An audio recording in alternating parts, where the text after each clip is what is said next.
Well, good morning, folks. Welcome to Coffee with Job on Wednesday. What is humanity? What does it mean to be human? It's one of the key questions, and one that's answered in today's passage, which is Job chapter 7, the end of Job's first speech, verse 17.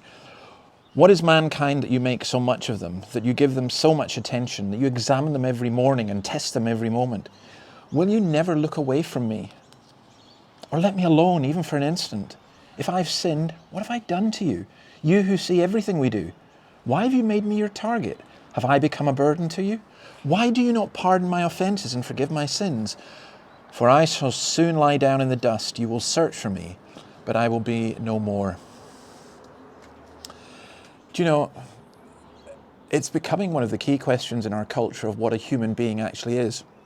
There are people who believe that we're of no significance, more significance than a cockroach, and you can get rid of cockroaches.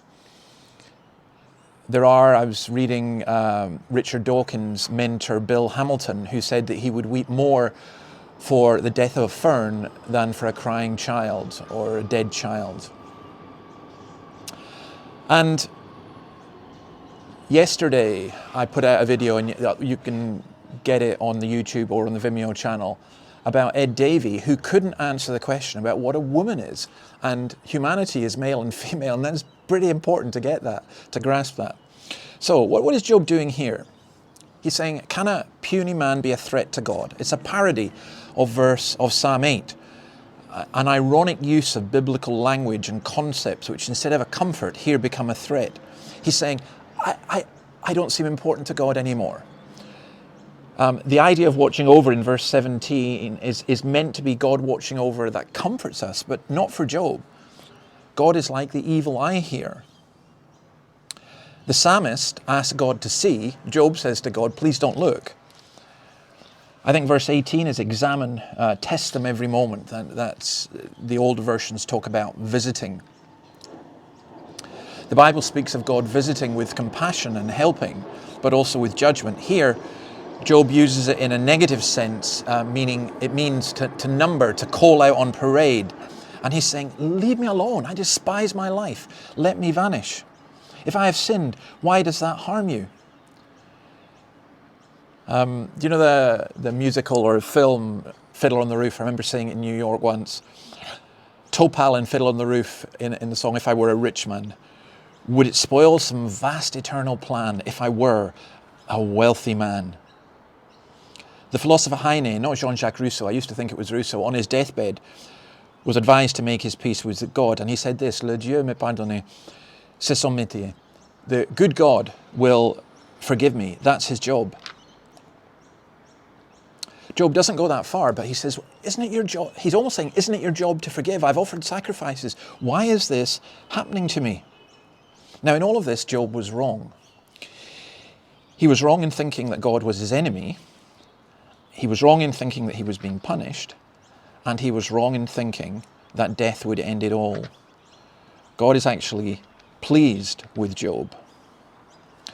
I think Job is right to ask the most pertinent of questions. Why? What is humanity? Why? So I would suggest this. This is how we respond and deal with this.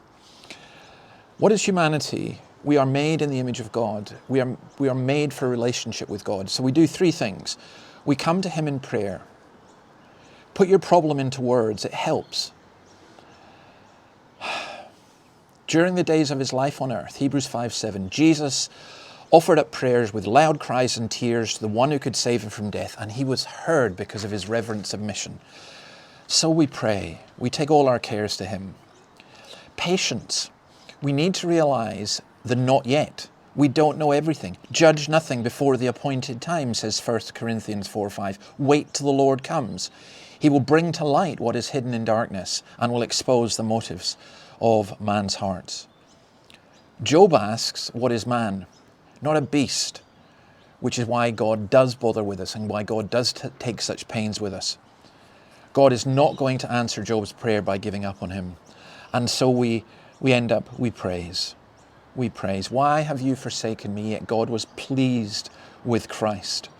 We praise because of Christ who takes the burden and carries it on his shoulders. So prayer, patience, and praise. See you tomorrow. Bye.